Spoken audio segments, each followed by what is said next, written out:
Hello guys, welcome to one English classes. दोस्तों, आज हम पढ़ेंगे एक्टिव एंड पैसिव के बारे में।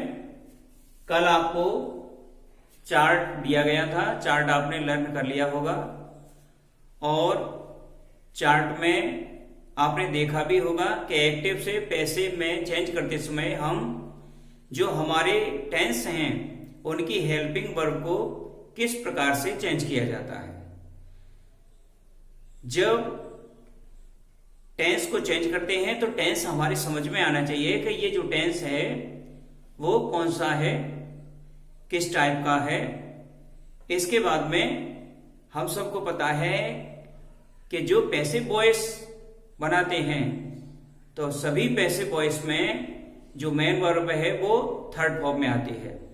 एक्टिव में आपकी मेन वर्ब चाहे किसी भी कंडीशन में हो, किसी भी फॉर्म में हो, लेकिन पैसिव में जब वो आएगी तो थर्ड फॉर्म में आएगी। सीधा सा है, हम अपने घर पर रहते हैं तो चाहे किसी भी फॉर्म में रहें, किसी भी रूप में रहें, लेकिन जब भी हम कहीं बाहर जाते हैं तो अप टू डेट होकर ही जाते हैं। ऐसे ही पैसिव वॉइस में वर्ब जब भी आती है तो अप टू डेट होकर के आती है। तो आइए सेंटेंस देखते हैं। फर्स्ट सेंटेंस देखें आप। एक चीज का ध्यान और आपको रखना है, यदि आपका एक्टिव वॉइस अफर्मेटिव में है तो पैसिव भी अफर्मेटिव में ही होगा। यदि आपका एक्टिव नेगेटिव में है तो पैसिव भी नेगेटिव में होगा। और यदि आपका एक्टिव किसी हेल्पिंग वर्ब से स्टार्ट है इंटेरोगेटिव में तो पैसिव भी हेल्पिंग वर्ब से ही स्टार्ट होगा। आपका एक्टिव किसी क्वेश्चन वर्ड से स्टार्ट है तो पैसिव भी क्वेश्चन वर्ड से ही स्टार्ट होगा। तो जैसा एक्टिव वैसा ही उसका पैसिव होगा। तो फर्स्ट सेंटेंस देखें आप एक्टिव का।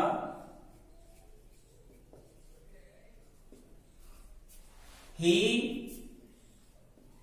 Loves his father.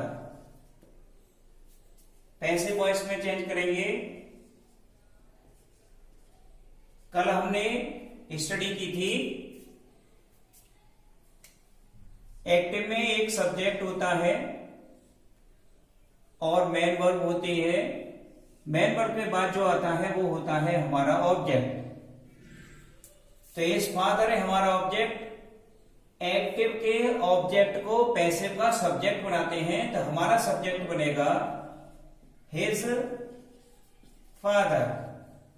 अब ये सब्जेक्ट आ गया, इसके बाद हम लगाएंगे हेल्पिंग वर्ब। अब हेल्पिंग वर्ब हमें पहले तो अपना सेंटेंस कंफर्म करना होगा कि हमारा जो सेंटेंस है वो किस टेंस से रिलेटेड है। तो हमारा सेंटेंस है प्रेजेंट इंडेफिनिट से, और प्रेजेंट इंडेफिनिट में हेल्पिंग वर्ब आती है इज, एम, आर। तो इस फादर के साथ आ जाएगा इज। मेन वर्ब की थर्ड फॉर्म आएगी तो लव की थर्ड फॉर्म होगी लव्ड।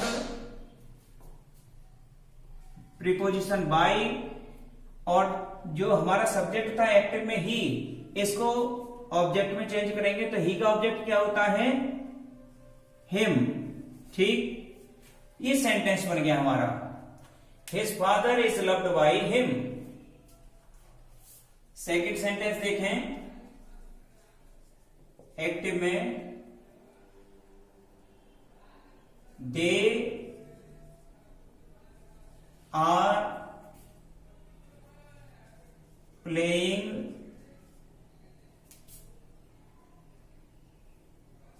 फुटबॉल। सेंटेंस को इसको पैसिव में चेंज करेंगे। सबसे पहले सब्जेक्ट देखें, सब्जेक्ट है आपका फुटबॉल, फुटबॉल को आगे लाएंगे फुटबॉल। टेंस देखें, टेंस है आपका प्रेजेंट कंटिन्यूअस। तो प्रेजेंट कंटिन्यूअस में हेल्पिंग वर्ब आती है पैसिव में is being, am being, are being. Football singular है तो इज आ जाएगा, इसके बाद में बीइंग आ जाएगा। मेन वर्ब की थर्ड फॉर्म प्लेड बाय, और दे यहां सब्जेक्ट है, इसे ऑब्जेक्ट में लाएंगे यहां तो दे का ऑब्जेक्ट हो जाएगा देम। थर्ड सेंटेंस देखें। इस बात का ध्यान रखना है कि पैसिव में चेंज करते समय इस एम आर के बाद में बीइंग आता है। अगर यही सेंटेंस नेगेटिव में होता तो जो नॉट आता वो इस नॉट बीइंग, नॉट आएगा बीइंग से पहले और हेल्पिंग वर्ब के बाद, फर्स्ट वर्ड के बाद ही हम नॉट लगा देते हैं। Manners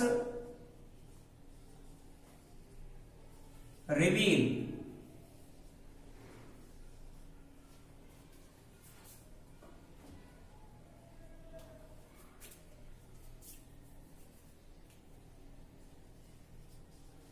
reveal character. Manners reveal character, passive में चेंज करेंगे इसे। पहले तो सेंटेंस में ये सब्जेक्ट, हेल्पिंग वर्ब, वो मेन वर्ब और ये ऑब्जेक्ट, ऑब्जेक्ट को आगे लगाएं। Character is present indefinite tense है, मेन वर्ब की थर्ड फॉर्म आ जाएगी बाय मैनर्स, क्योंकि मैनर्स हमारा एक्टिव में सब्जेक्ट था तो पैसिव में ऑब्जेक्ट हो जाएगा। सेंटेंस था हमारा मैनर्स रिवील कैरेक्टर, तो character is revealed bye manners. Fourth sentence देखें आप।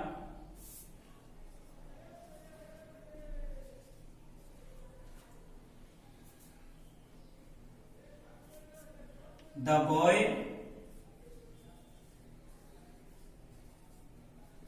टीज्ड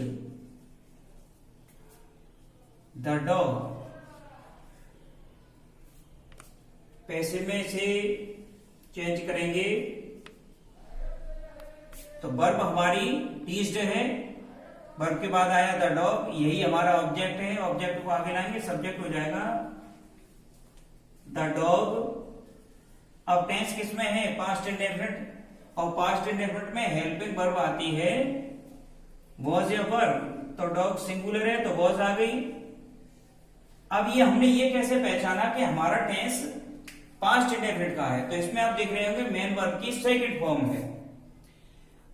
ये थर्ड भी हो सकती थी, लेकिन थर्ड फॉर्म ऐसे ही नहीं आती।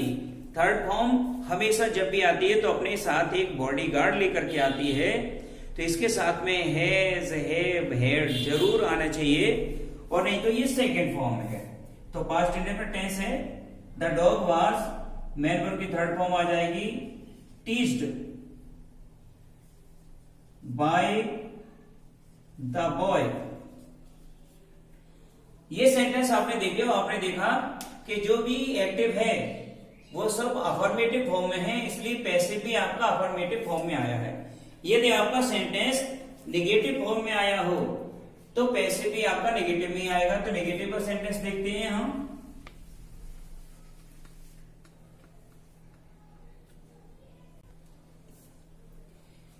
My cousin has not drawn this picture.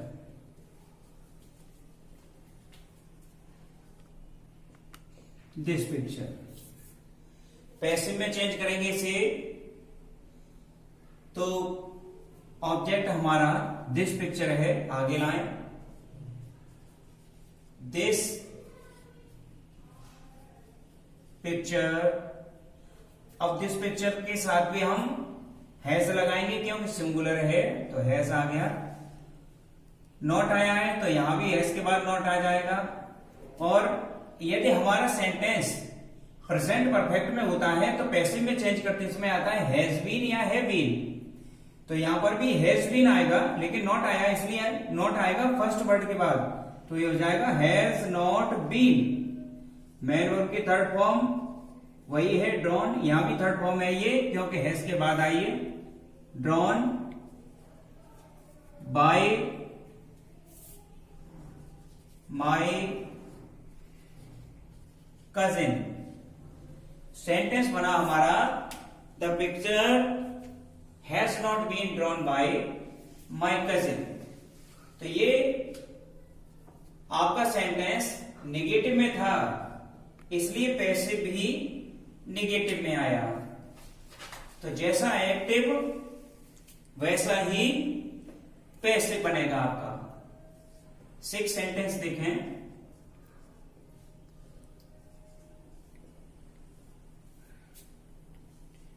The king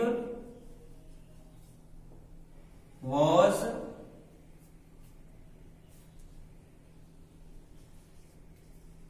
punishing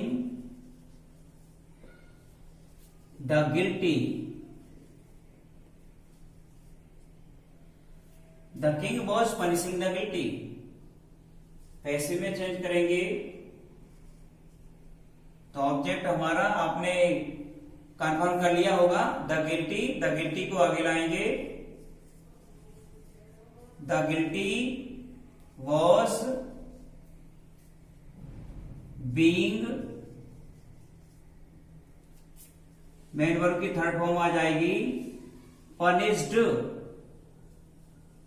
by the king. इसमें ये टेंस था आपका पास्ट कंटिन्यूअस का, और पास्ट कंटिन्यूअस में आता है वॉज बीइंग या वर बीइंग। सेंटेंस आपका अफर्मेटिव में था, इसलिए पैसिव भी आपका अफर्मेटिव में आया है। नेक्स्ट सेंटेंस देखें। प्लेयर्स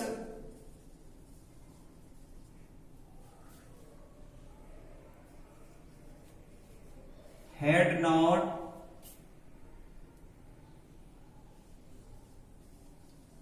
played cricket before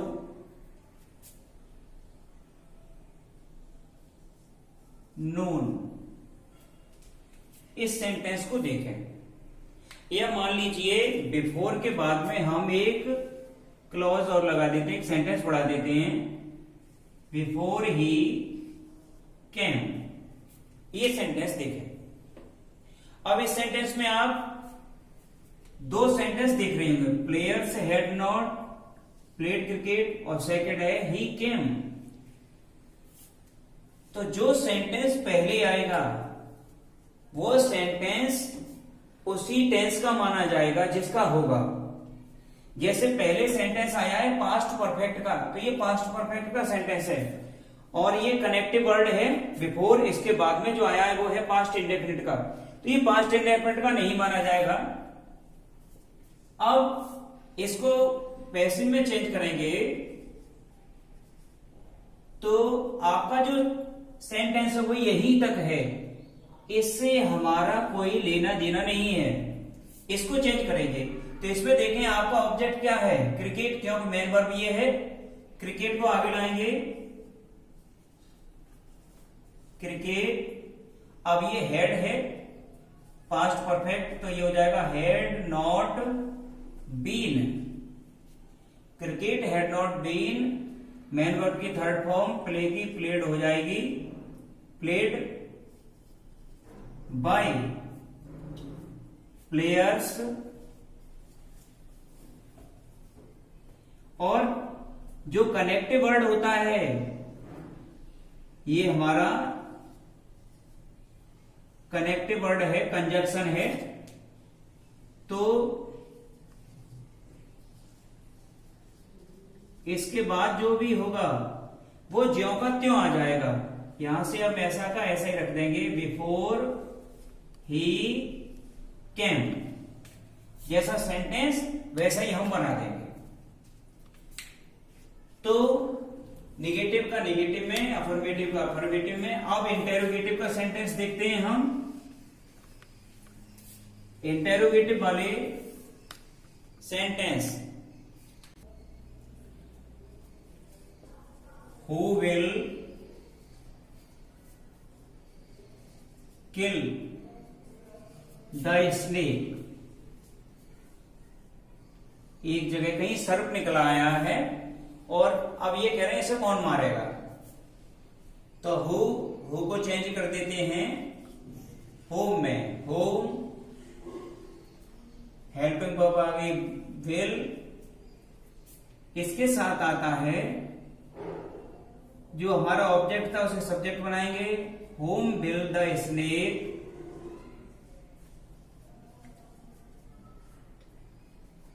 और जो सेंटेंस है वो है फ्यूचर इंडेफिनिट का।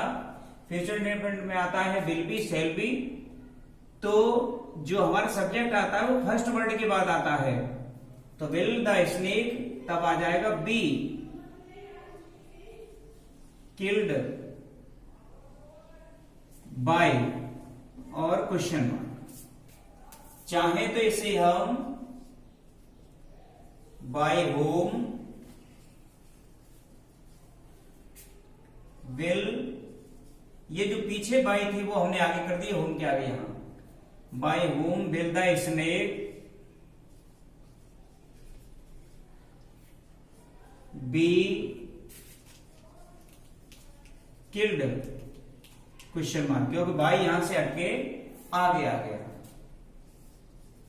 नेक्स्ट सेंटेंस देखें,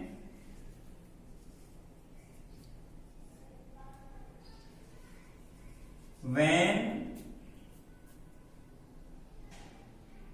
did he return my money? When did he return my money? पैसे में चेंज करेंगे, यदि हु होता है तो उसे हु में चेंज कर देते हैं, लेकिन हु के अलावा अन्य कोई वर्ड होता है क्वेश्चन वर्ड, उसे एज इट इज रखते हैं।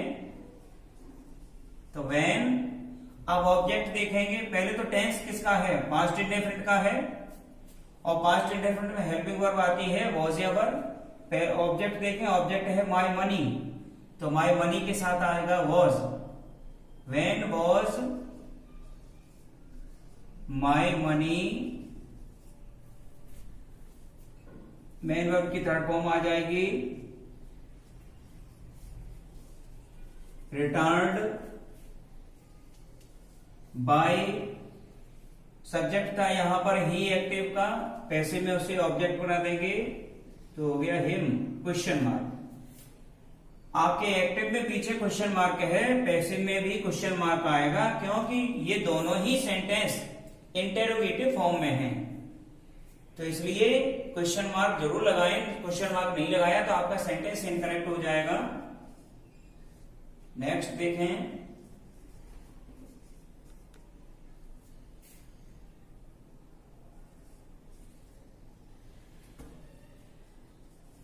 Y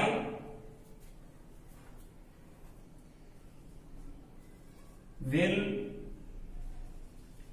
the villagers why will the villagers put these papers? Why will the villagers put these papers? गांव वाले इन पेपर्स को क्यों रखेंगे? पैसे में चेंज करेंगे तो वाई का वाई रहेगा, अगर हु होता तो हु में चेंज होता। जो सब्जेक्ट है हमारा वो है दीज पेपर्स, आगे लाएंगे तो इनके साथ भी विल आ जाएगा, why will these papers be, क्योंकि विल बी या शैल बी आता है तो बी मेन वर्ब की थर्ड फॉर्म क्या हो जाएगी, पुटेड, गलत है, पुट होगी। पुट तीनों फॉर्म्स में हमेशा सेम रहती है, तो पुट है, तो why will these papers be put by the villagers और क्वेश्चन मार्क। ये सेंटेंस है आपके। सेंटेंस आपको करने में कोई भी प्रॉब्लम नहीं होगी यदि आपको चार्ट लर्न होगा तो। चार्ट लर्न नहीं है, सेंटेंस आपका इनकरेक्ट हो सकता है, तो इसलिए चार्ट को भी लर्न करें। और कल हम स्पेशल रूल्स के बारे में स्टडी करेंगे। एक्टिव पैसिव में ये तो थे कॉमन रूल्स वाले, कुछ सेंटेंस हमारे होते हैं जो स्पेशल रूल्स में आते हैं। बोर्ड एग्जाम में इनमें से बहुत से आए हैं, तो कल हम पढ़ेंगे उन सेंटेंसेस के बारे में जहां पर हम ऑब्जेक्ट के आगे प्रीपोजिशन बाई नहीं बल्कि दूसरे प्रीपोजिशन लगाते हैं, उन सेंटेंसेस के बारे में। और सभी लोग चैनल देखें, चैनल को सब्सक्राइब करें, शेयर भी करें और अपने फ्रेंड्स को ही बताएं। सभी लोग अपनी स्टडी को कंटिन्यूअस वे में जारी रखें। Thank you.